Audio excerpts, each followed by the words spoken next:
What's going on, everybody? This is Crazy Clown Face one back again for another. Well, this is not going to be an Aegis review. This is going to be a wicking tutorial, my very first one at that. I got the T-Priv and the Modfather deck. Now, the Modfather, I'd have that, but it's supposed to be in Friday. I've been staying on Kidney Puncher a lot lately. And I understand that they've been having some issues getting the shipment in, and they just had got the shipment in today, sent me a request today, and told me that my Modfather would be here Friday at 12 o'clock, hopefully, or 8 o'clock, something like that, but hopefully it'll be here then. If it is, I'll give you a review on that later. And I'm also going to have, like I said, custom box mod made from my buddy Chris Kletzen. Sorry if I did not say your name right, man. But, I know a lot of people that, have a lot of problem with the wicking, and like I said, I used to myself. But I found this technique. I watched the Vaping Bogan, and I watched a bunch of other wicking tutorials, but I actually like how he done it. And I've also watched KJ Andy O. He's a good friend of mine. I mean, he's a very cool guy. I mean, I respect the hell out of him. And and anyway, if you want like I said, this is subjective, my opinion. If you want the easiest cotton to wick, native wicks is the way to go. It comes out as one big long strand of cotton, probably about out to here. But anyway, get you a piece like this, probably not as thick, but just take you a piece. And what you're gonna do is you're gonna take 2 fingers, and it's like you're brushing your hair, or just, I don't know, just like you ain't gotta do it real hard, but I just take your tips of your fingers, like your fingernails, and just lightly brush through it, just like you're brushing your hair or whatever. And you want to sit there and you want to try to thin it out as much and get all this, see all this right here? You want to get all that out. Because you do not want that, because once you put this thing in there and you end up fishing it through your freaking coils, you do not want all that access right there, because that right there is gonna, you get a lot. I mean, you're still gonna get a dry hit every now and then. I mean, but it helps. It so smoothly. It smoothens a lot of it out. A while ago it was like puffy. Now it's all straightened out and a lot easier. This would take a lot of the stress off of the wicking process. So you're gonna simply take this right here and just keep doing it until you get just thin it out to how big your coils are. I mean, however big your coils are, that's how you should probably keep doing it till it'll fit them. But mine are, I think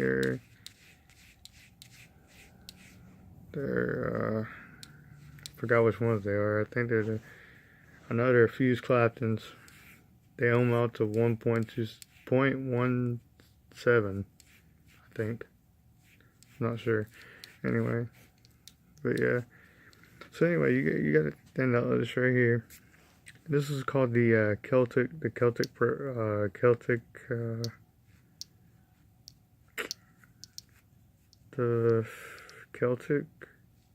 wick, Celtic something. I don't know. I can't remember how it's pronounced but you basically just take it and you lightly just pull the cotton, just not hard, because if you pull it hard like this right here, it's gonna really piss you off, and it's gonna, but you just take it and you lightly just spread it out like a sheet of paper, so it's thin as a sheet of paper, like that right there, so you can actually see through it. And then you're gonna take it and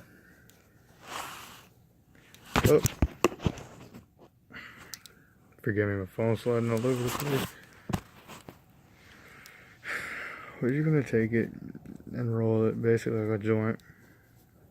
Forgive me. We all got a past. Everybody, you know, we've all been there. Anyway, but you're gonna roll it like a joint.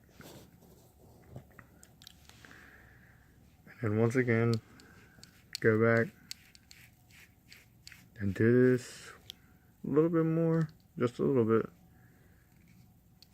Then you're gonna take the end and you're gonna roll it like that, just like I said, like a joint. Just sit there and roll, so you got something to work with right there.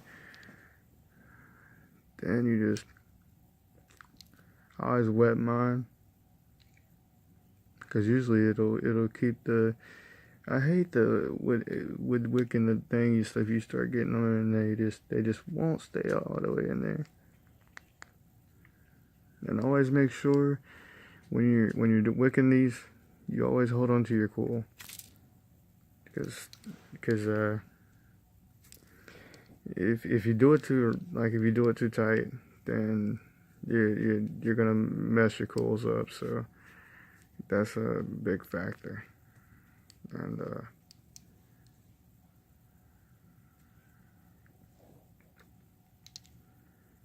because I've messed many coils up doing this, and it really had to buy new coils and everything. I tried rewrapping them myself, but that hasn't worked yet. And I'm still working on the prospects of trying to learn how to do all this stuff. But I'm gonna start getting more into the vaping thing instead of doing. Hopefully, when I get more advanced, I can start doing box mod reviews and everything else. But right now, I'm just, you know, sticking with what I know, because that's how you got to do it. I'm not going to be one of those idiots out there that sit there and end up all over Facebook, or, oh, he blew his face off and and all this crap because he didn't know what he was doing. And, yeah, that's all just dramatic hype. I mean, I've seen a lot of posts about people mods blowing up on them and stuff. And if you don't know your Ohm's law, like I really don't. That's why I stick with regulated devices, or I have somebody build mine for me that knows what they're doing. So, but I do know that if you're running, depending on what batteries you use, you're running on the safest thing that I would start off on, maybe a point 0.3, 0.4. Excuse me.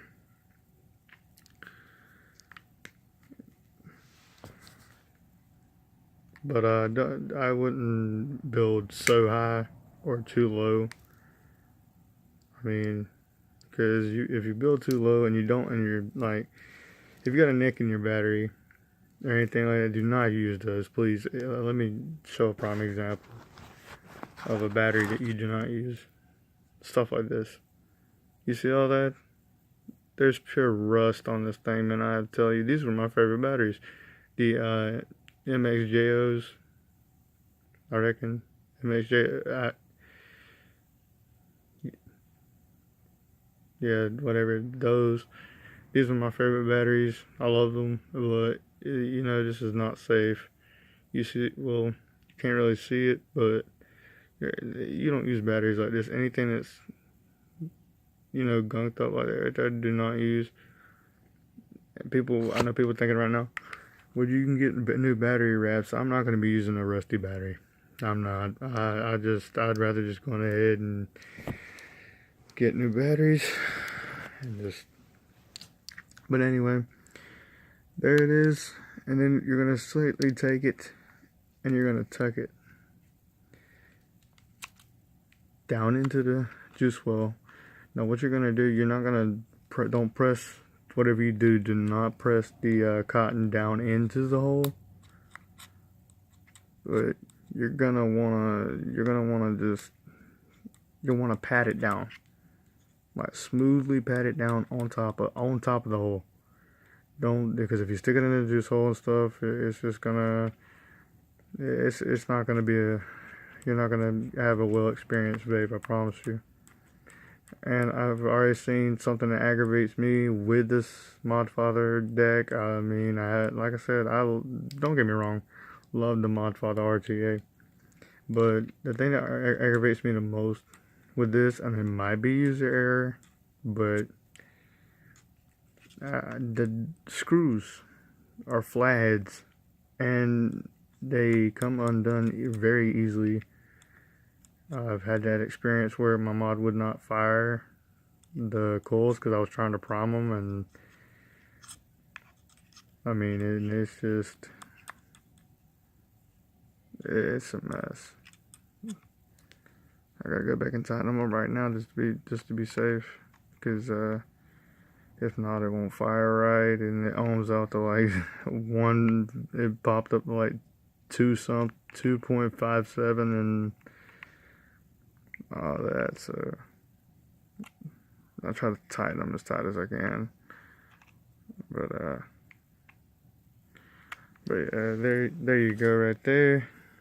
Properly wicked somewhat. Not the best. I still got a little bit of excess cotton right there. I mean, it ain't the best wicking tutorial in the world, but you kind of get my drift. I'm trying to see if I can get my camera to focus. I'm getting a better camera, don't worry, you guys. It's a working process. But anyway, I see you look down straight into there. Let me see something right quick. I might be able to. Where's? Oh.